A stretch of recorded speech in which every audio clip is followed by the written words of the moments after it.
Hello, good people. It's Rob Lee. Again, here is my info for my website that I have currently started working on. You can save it if you wish. It's taken longer than I expected, but all things are done at the appointed time, and I work solo.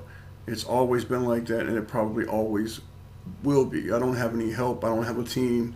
I do this by myself, and actually, it works out better for me because I trust me and I trust the one that made me. In the future, I'm also going to do a video. I like to preface this video by saying I'm going to do in the future a video about something called the rapture. And I'm going to do a video about Noah's sons, Shem, Ham, and Japheth, and where and who they are, where they went. I want the truth to be told because I've been getting some emails and some texts from people, and many people don't seem to understand this. They were Israelites. Do you understand? Israelites. Okay, let me go further here. I have begged many of you, and I'm not going to do it anymore. I'm simply done with it. I have begged you, brethren, please be careful where you get your so-called knowledge, because many of you get your information from other YouTubers they work for the devil. And then you bring it back to me and you want me to regurgitate it. It doesn't work like that, man. I don't follow devils. So when you receive your information from the internet, don't spew it to me because it's not knowledge and it's not wisdom. Do you understand? The information that you get from some Mark Taylor or some guy doing some video about Ham, Shem, and Japheth who tells you that one went this way and one went, and no, it's lies, bullshit, lies. Okay, and this is due to some emails and some texts, and I don't have the patience anymore to keep trying to go along with people because you think that you know something when you absolutely do not. And then you get angry at people for knowing more than you do. I've never seen the likes of it. People will get angry. If the Father has blessed a man or a woman to know more than other people, the people will get angry. We're going to keep this video simple. I'm not going to take you through a maze, and I'm not going to make you do hours of research about the Holy Word and about the world that you live in. Most people do not understand that we are under a constant attack from Babylon for our very souls. They have tried, and they are trying to strip us of our morals and our identity. And this is going on 24/7. They have attacked and sought to destroy the family unit. They have a stable of demons that work both sides of the fence to confuse you. The word Babylon comes from the word Babel, which in effect means confusion. And don't you ever forget it, because the devil is the author of confusion. What does this have to do with happiness and wealth? Everything. Just stay with me.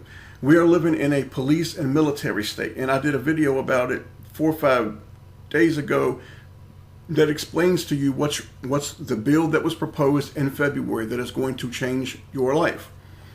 At the center of this is that you have the United States as being conformed not to the image of Jesus Christ, but they want us to emulate the modern state of Israel. And at the center of all this corruption lies the so-called Christian church. And many people say that I'm too hard on the church. I've received this in the past couple weeks more than ever, especially when I did the video about the devil's own or God's chosen. And my reply is this: if I'm so hard on the church, why does the church not speak up and stand up to Babylon? The answer is because the church is a part of Babylon. We are currently in so much debt as a nation that most folks do not fully understand the ramifications of this debt. As individuals, most folks walking are in such massive debt to the Babylonian beast system, they don't really understand it. They don't understand what the debt system is and how it was created. This debt stems from seeking happiness and wealth, and it means seeking it from the devil and his children, period. We have allowed ourselves and our nation to be overrun by demonic bankers in the United States since 1913. This is called the Federal Reserve, and there is nothing federal about it. It is a group of private banks that are owned by devil worshippers throughout the world. What do we want from this sadistic world? Are we only seeing the evil and not the good? The old saying is that beauty is in the eye of the beholder. Well, this is indeed true. For some people, they see only the good because they live in a world that is driven by wealth, and they have been taught to see only the good and ignore the bad. This gives them a false sense of security and happiness, and it helps them to sleep better. It helps them to feel good in the world that they live in. Some folks see beauty in other things that cost nothing, and they see only the bad because they cannot appreciate anything beautiful. This video is about happiness and wealth and what it takes to obtain it. However, this is very subjective because It is in the eye of the beholder. It truly is. Who are you and what you believe will go a long way in determining your happiness and your wealth. Can we see the good? We can spot it occasionally if we look hard and if we are blessed enough to see the beauty that lays hidden beneath the grime of corruption and evil. We can see some beauty. Therefore, what do most folks want out of this life? If you were to go and ask people in a survey, from town to town, city to city, state to state, they would tell you that they just want to be happy. That's what most folks would tell you. They just want to be happy, or they just want peace. The question is, how do we get this happiness and this peace? And what truly constitutes happiness? What truly constitutes peace? What truly constitutes wealth? What? You see, in the world that we live in, the truth is this, people. Happiness and money are synonymous. They seem to go hand in hand in the modern age of Babylon. Many people seek a false sense of happiness. This is done by the use of drugs and alcohol. And I hate this for people, but it is the reality of the world that we live in. The individual receives a false sense of euphoria that lasts for a few hours, and then the high is gone, and they're back at the same place from which that they started. Most folks will tell you that being happy means that you need to have a nice house. Everybody wants a nice house, right? A nice car. You want a nice car to get in and drive, to go from point A to point B. How about a modern phone? You really need the modern phone to keep up, right? Nice clothes. Big old 60-inch TV.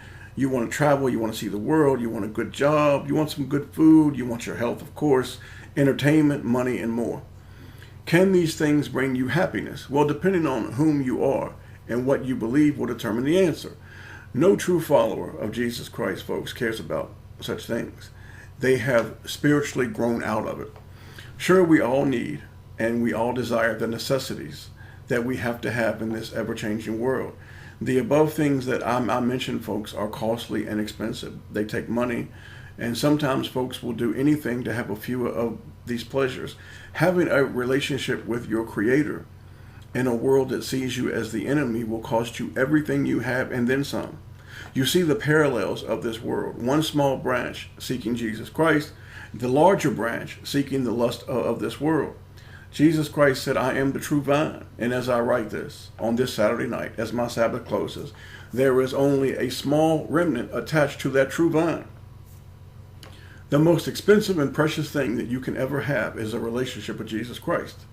It's worth more than this world times infinity and sometimes brethren.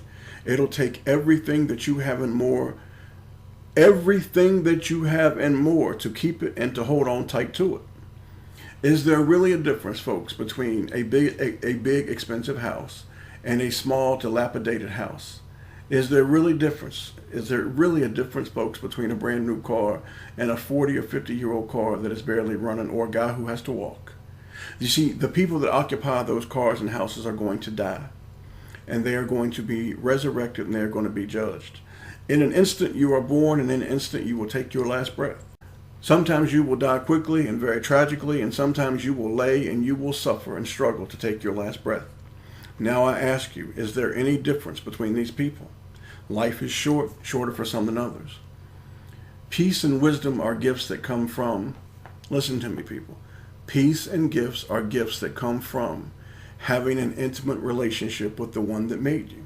Now, if you can find this, and if you're willing to keep knocking, it will be opened up to you, and you will have found true riches.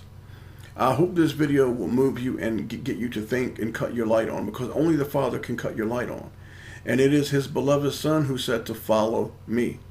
Following Jesus Christ, and I mean to truly follow Jesus Christ, folks, has not a damn thing to do with riches. Remember, Jesus Christ should be the final authority in your life, and if he is, then you will have found true happiness and wealth on a scale that most people will never be able to comprehend. We're going to close by reading just a few verses from the Holy Scriptures, and I will hope you will take them to heart. I hope you will really take the time to read each one and understand what is really being said. James 4:14, whereas ye know not what shall be on the morrow. For what is your life? It is even a vapor that appeareth for a little time and then vanisheth away. Folks, your life is here and gone, man. And what you may believe is time is really nothing. It's a vapor. I mean, it's here and gone. And as you start to age a little bit, you see how fast it goes. Nothing on this earth is worth giving up your soul for. Nothing. Nothing. Not a few trinkets, not a few pleasures. It's not worth giving up your soul for.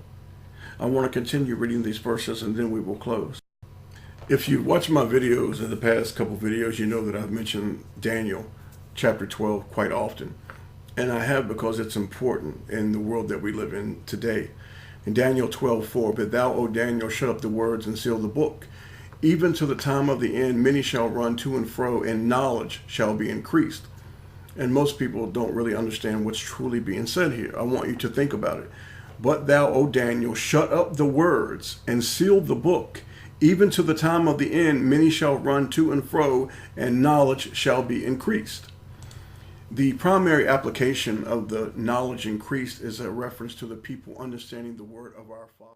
We are living in the information age, but it's not the information age that most people understand. It's the disinformation age. It is the misinformation age. This is why I'm trying to explain to you there is a difference between information and knowledge and wisdom. And most folks obtain information, but they never have the knowledge and the wisdom to go with it. So as we go further and further, I want you to think about something here that Daniel would said.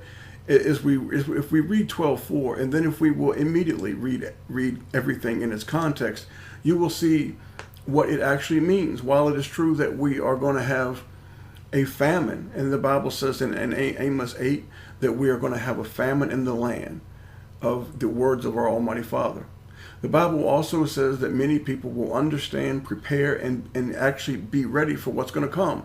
Daniel 12:10. So when Daniel's talking about this knowledge, he isn't simply talking about his primary objective here, folks, is not talking about the knowledge of the serpents or cars or planes. He's talking about the knowledge of our Father, Jesus Christ, and the world that we live in.